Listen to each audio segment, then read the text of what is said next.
We don't say it's a cult because we think it doesn't work. We know it works. And that's the problem. Not even God can change the fact that you're an alcoholic. That, my friends, is an idolatrous, false religion.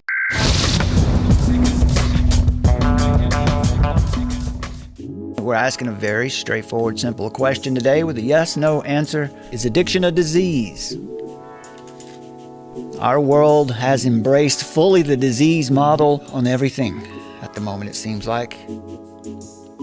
Out of 40 votes so far, 83% of you have said no. It's a behavior that causes physical symptoms. 18% of you said yes. Treating addiction as a disease is the best approach. So Emma Peel says, struggling with this one. Once the addiction gets a grip on your mind, body, soul, treating it like a physical illness has good results. Certainly. We'll definitely deal with that point as well. Treatment with cognitive behavioral therapy gets good results. Ultimately, it's up to the person to choose. Master Porky Minch says addiction is a disease and it's a hard one to get rid of, believe me. Okay. I watched my father quit smoking after doing it for 30 years. The withdrawals and the constant emotional outbursts over it was heartbreaking. Now, we're not saying that addiction doesn't leave someone with symptoms. What we're talking about is how does it get going to start with? We have all kinds of... We're going to look at evolution today. That's the claim out there today. You were born this way. It's not really your fault. Porky Minch says, constant emotional outbursts over it was heartbreaking, but I'm proud of him for staying strong even if he decided to quit cold turkey, even though it would have been smarter to take it one step at a time. What about the disease model of addiction? Well, it's based on the Darwinian model of evolutionary theory. Much like the plethora of versions of evolution by natural selection, there is no true consensus on what addiction is and how it should be treated. And as we know quite well from our own society, theory goes where the money flows. Now, unless you think I'm being far too cynical on this surface analysis so far, please stick around and hear me out. God's word and his power have never changed. And he was in the beginning and still is today saving drunks, droppers, dope fiends, molly rollers, weekend warriors, pimps, prostitutes, pickpockets, and punks. They all get saved by God still today as they did from the start. They're not beyond God's reach. Now let's talk about the disease model for a minute with that foundation. If we could line up several of the best addiction specialists in the world at a microphone to get their opinion on addiction. Is it a mental condition? Is it a disease? Is it a moral failing? Is it a spiritual problem?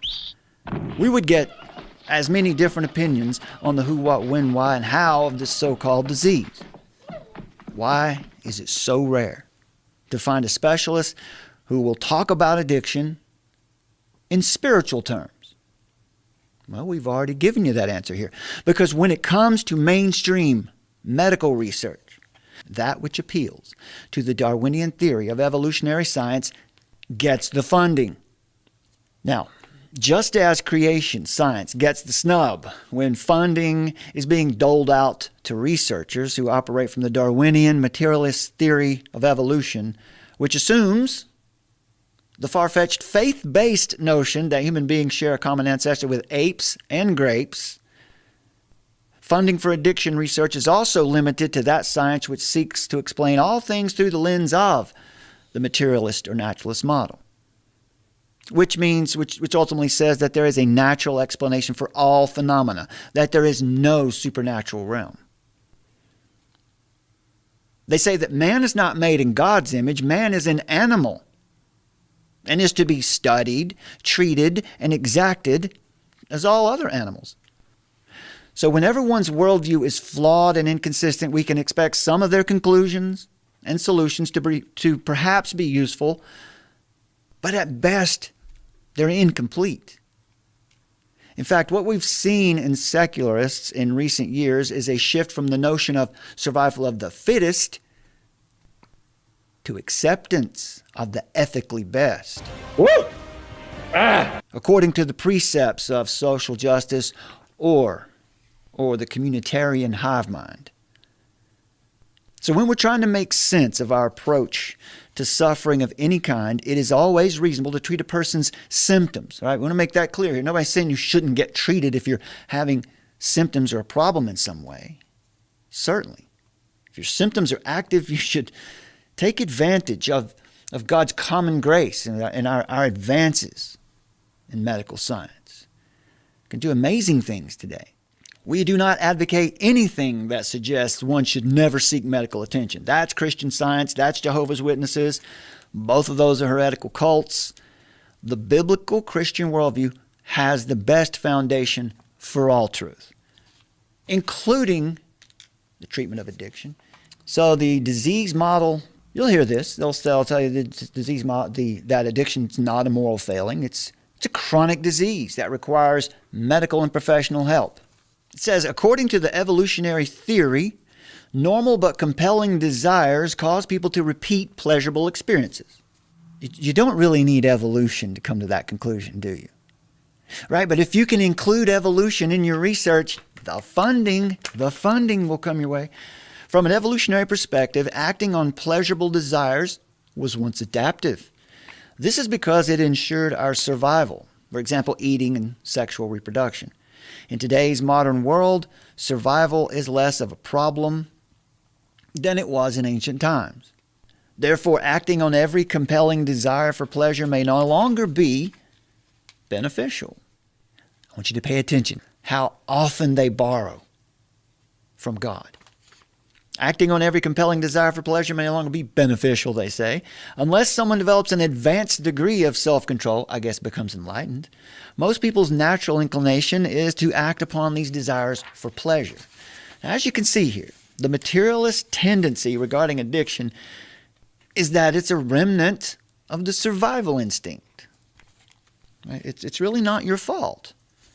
This theory stands or falls on the assumption that man evolved from lower animals and developed slowly over perhaps millions of years. There is no evidence anywhere for this having occurred, by the way. Unfortunately, in today's modern world, we now have pleasurable substances that will kill us. Even worse, these substances or activities can be so compelling they can override the natural, healthy desire for food, sex, and attachment to people. True enough. But why does this happen? This is because these instinctive desires have become less rewarding. So they say. They say, we are vulnerable to addiction because there has been insufficient time for our bodies to adapt to the availability of addictive substances or activities. We have the appeal to long periods of time where very slow changes occur in the human being. Perhaps it might take another 1,000,000 years and we'll eventually evolve out of our sinful condition. They say healthier, short-term satisfactions, or having fun, strengthen the ability to eliminate rewards through addictive substances and activities. Right? This is all plausible. This is simply training the body. It's promoting good behavior. But there's no need whatsoever to appeal to the theory of evolution to offer this reasonable conclusion. But of course, funding for research like this follows those who promote the work from a foundation or platform of the theory of evolution occurring over millions of years. Dr. Stephen Meyer, PhD from Cambridge University in the philosophy of science, and he is author of the book Darwin's Doubt, subtitle The Explosive Origin of Animal Life and the Case for Intelligent Design. From the September 2013 article on the American Spectator website, it's an interview with Dr. Meyer, we read this. Charles Darwin's Origin of Species book, Charles Darwin's book, claimed that organisms arose by random variation and natural selection, which must have been slow business. But the fossil record shows that the major animal forms appeared without visible predecessors, an event known as the Cambrian explosion. As the Darwinian rulebook regards such sudden changes as highly improbable, the evolutionists encounter two problems: insufficient time and missing fossils.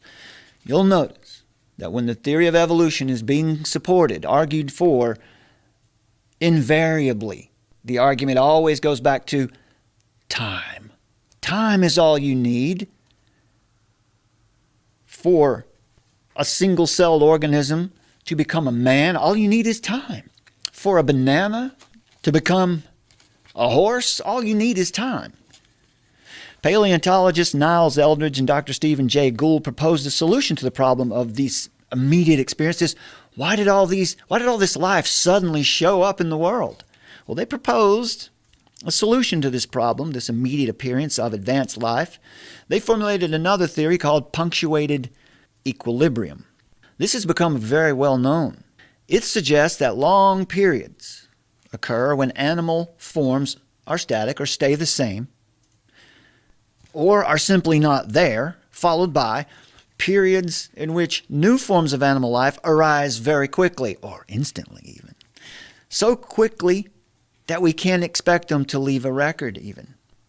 Now, in the article it says, Don Rosen, a curator of ichthyology at the American Museum of Natural History, ichthyology is the study of fish, he said this, quote, Darwin said that speciation occurred too slowly for us to see it.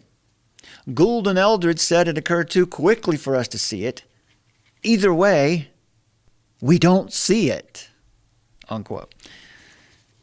So what we're doing here, we want to poke holes, first of all, in the theory of evolution by natural selection we all share a common ancestor, as we begin dismantling the disease model of addiction. In other words, having said what we've said so far, it takes more faith for an atheist to believe Darwin's theory of evolution by natural selection, particularly that humans share a common ancestor with apes and grapes, than it does for the same atheist to believe in the resurrection of Jesus Christ. There are no intermediate fossils anywhere in existence to prove the theory of macroevolution. That is, species change into new species. Fish evolve into human beings, for example. And the most common factor asserted for this absence of evidence is time. It just takes millions of years. Long periods of time. Millions and billions of years, they say. That's what it takes for fish to become a man. Never mind the lack of evidence for this pseudoscience. I suggest this. Perhaps if it was posited that Jesus Christ lived 250 million years ago, maybe more atheists would convert to Christianity. According to Dr. Meyer, materialism and Darwinism sink or swim together. According to Merriam-Webster, materialism is the theory that physical matter is the only or fundamental reality, and that all being and processes and phenomena can be explained as manifestations or the results of matter. In other words, random chance acting on matter and energy. That's why we see an existence around us. But all of this occurs in space, the origin of which science has no explanation. Science can describe all sorts of wonderful facts. Science is one of our greatest tools. It can tell us many things about our universe, but science has no explanation for why or from whence it has come into being. The Big Bang is another theory whose days are clearly numbered. Now, here's one final note about the feebleness of this Darwinian theory that underlies the disease model, and by extension here, the feebleness of the materialist worldview.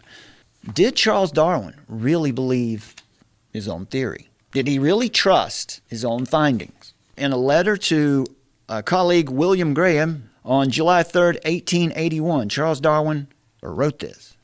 But then with me the horrid doubt always arises whether the conviction of a man's mind, which has been developed from the mind of the lower animal, are of any value or at all trustworthy. Would anyone trust in the convictions of a monkey's mind if there are any convictions in such a mind?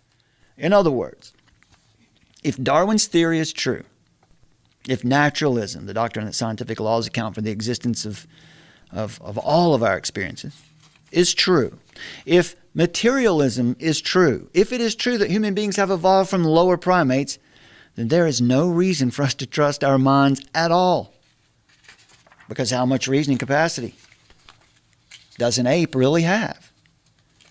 An ape is fit to survive, but is he fit to apprehend truth and formulate hypotheses about his world beyond his ability to survive? How reliable would our minds be if we were in fact simply the image of lower animals? There would not be perfectly and reputable scientists on both sides of this argument. Now, would there? This undeniable fact punches holes in the worldviews of materialism and naturalism, but the biblically Christian worldview remains undamaged, flawless. Matter doesn't spontaneously generate itself, my friends. Come on. And information cannot originate without a mind. Information is the product of minds. We clearly live in a universe teeming with information. Your DNA is a complex library of information. There is a purposeful mind behind the universe. So the biblical Christian worldview remains undamaged and flawless and says simply this: in the beginning, God created the heavens and the earth. The Christian worldview says that a perfectly rational being, the God revealed in the Scriptures, is the ground and source of reason and is the creator of time, space, and matter. All transcendent concepts such as logic, mathematics, knowledge, and truth flow from a supremely intelligent divine mind, and they characterize his universe. This same creator God made human beings in his image, with rational faculties and sensory organs that generally function properly.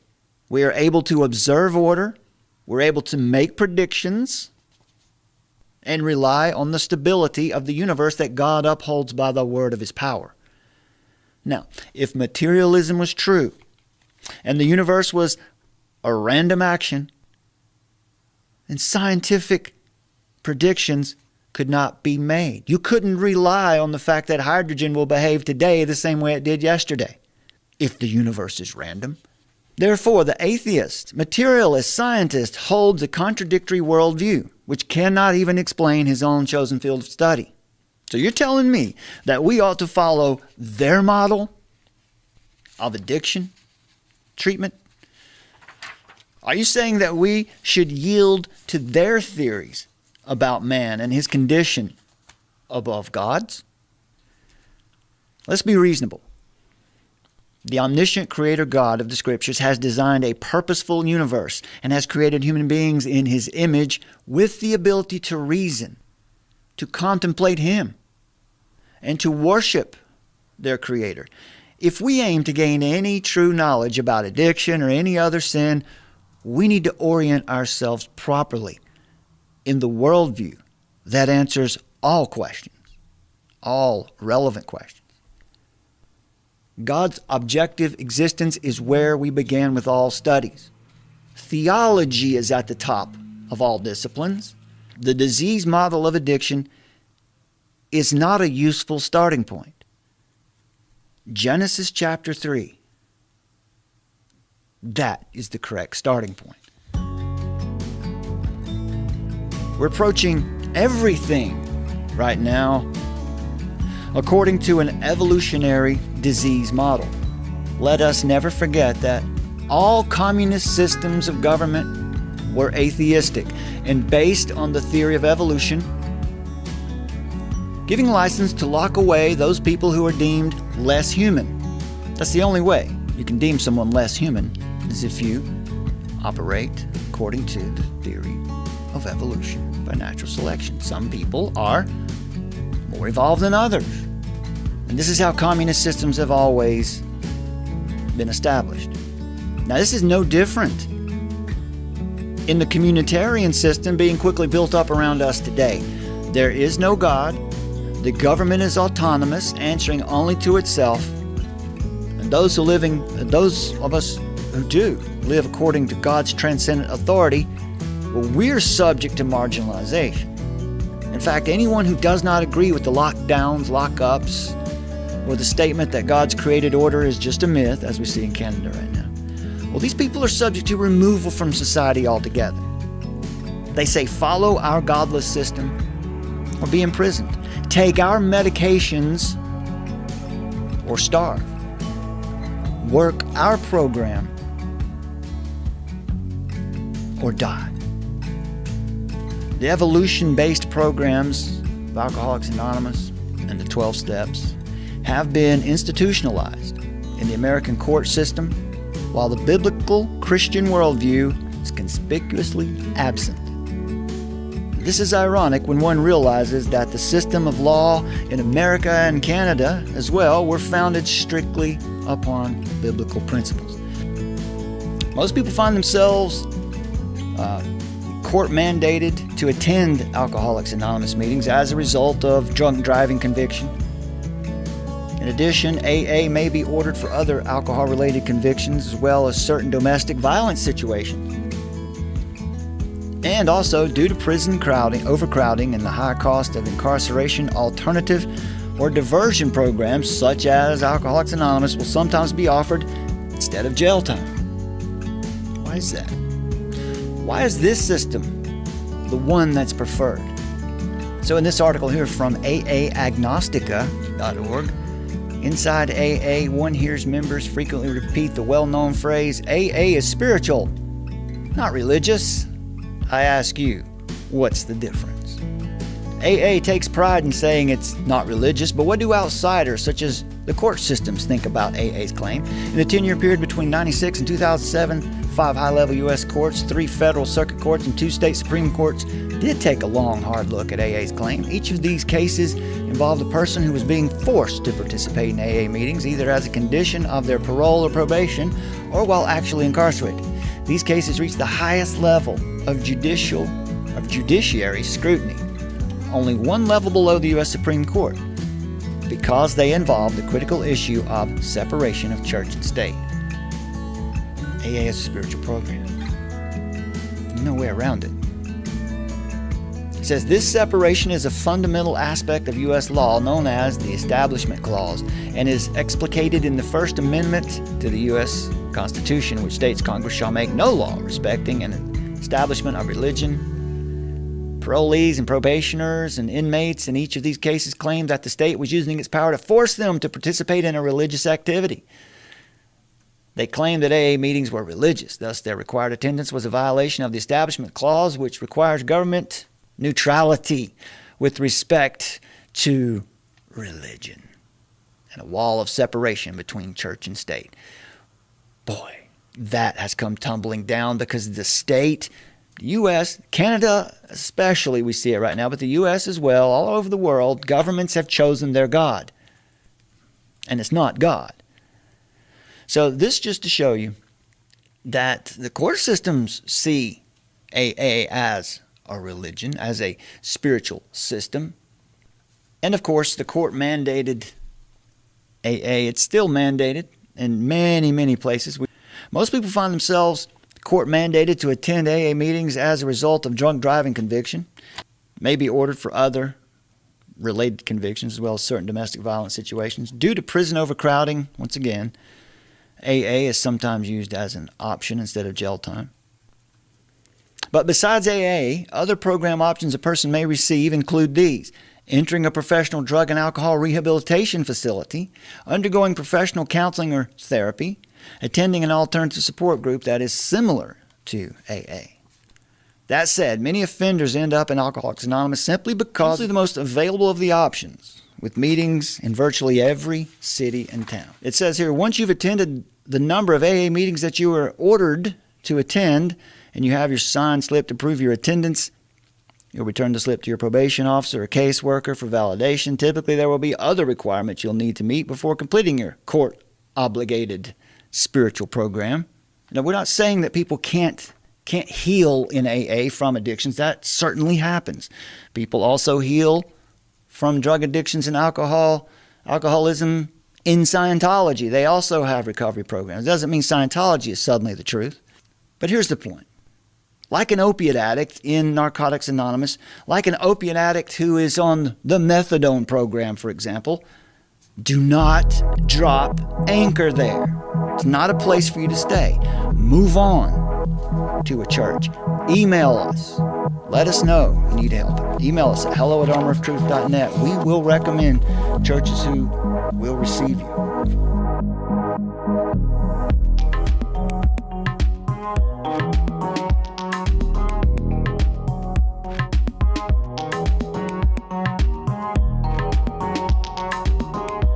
We're not offering a critique of the program because we're mad at it. AA is effective as a cult in that it creates lifelong slaves to the program. Why AA is a problem is because it is a lifestyle religion, in that it makes disciples for AA rather than it being some kind of nonpartisan, neutral program for overcoming addiction. Friends, there is no such thing as nonpartisan. There's no such thing as neutrality. You're serving something. You might say to me, though, but why are you being so harsh? Why don't you just leave it alone, man? AA isn't infringing on the church. It's just helping people to overcome their addictions, to live a better life. Any movement that claims to have the truth and the only way to success over any sin, and also mitigates the sufficiency of Scripture with its own sacred texts that are designed to be the standard of your life, well, these things must be held up to the light of Scripture and analyzed very closely. Now, some of you out there may have already discerned the major problem of AA. You might be able to see how AA addresses sins directly without calling them sins. They deem it a disease without giving a proper diagnosis, and then they offer a completely enslaving prognosis. You will be diseased forever.